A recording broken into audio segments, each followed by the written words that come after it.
1998-ի գարնանը Վահան Հովհաննիսյանը հետ գրություն հաղորդմաններ եկել պատասխանելու այն հարցին, թե ինչ է լինելու մեր վերջը։ Պատմության մեջ հայոց ժողովրդի վերջերը կարծես թե այնքան շատ են եղել, որքան դարեր մենք ապրել ենք, բայց ոչինչ, ամեն անգամ նոր սկիզբ է։ Պարոն Հովհաննիսյանը որոշ ժամանակ առաջ էր ազատվել բանտից, որտեղ հայտնվել էր նախագահ Լևոն Տեր-Պետրոսյանի օրոք, ազատողը նախագահի պաշտոնակատար Ռոբերտ Քոչարյանն էր։ Եթե Ռոբերտ Քոչարյանը ինձ չազատեր, կնշանակեր, որ ոչ մի բանով չի տարբերվում նախկին ռեժիմի ղեկավարից։ Սակայն Ռոբերտ Քոչարյանն ուներ նման իրավունք մեկ հրամանով բանտից ազատել դատավճռով դատապարտված մարդուն։ Նախագահի պաշտոնակատարը ոչ մի գործ չի կասեցրել, ոչ մի գործ չի կասեցրել։ Գործը դատարանի կողմից կարճվել է իրավիճակի փոփոխության հետ կապված,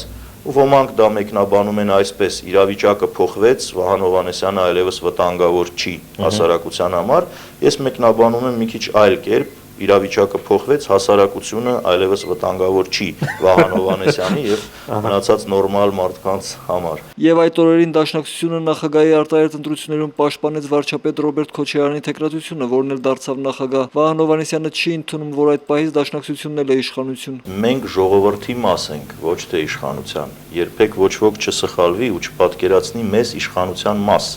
Մենք այս ընտրություններով իշխանության չենք գնացել եւ չենք եկել իշխանության։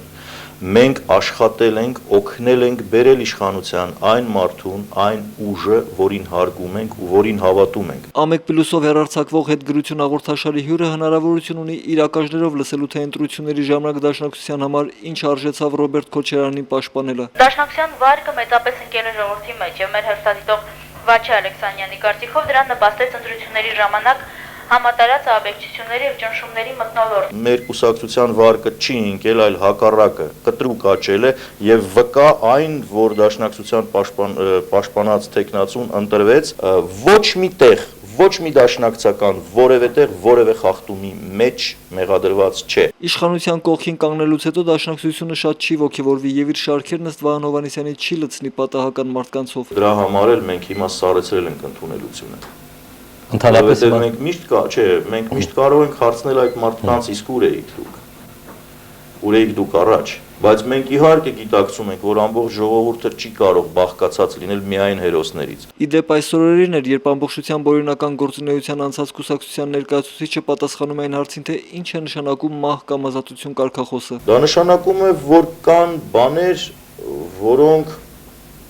կարելի է ձեռք բերել նույնիսկ մահվան գնով։ Այո, կան բաներ, որոնք մարդու կյանքից թանկ են։ Եվ դրանով ենք մենք անասուններից տարբերվում։ Այսօր Վահան Հովհաննիսյանը կդառնար 60 տարեկան, նա մահացել է 2014-ի դեկտեմբերին։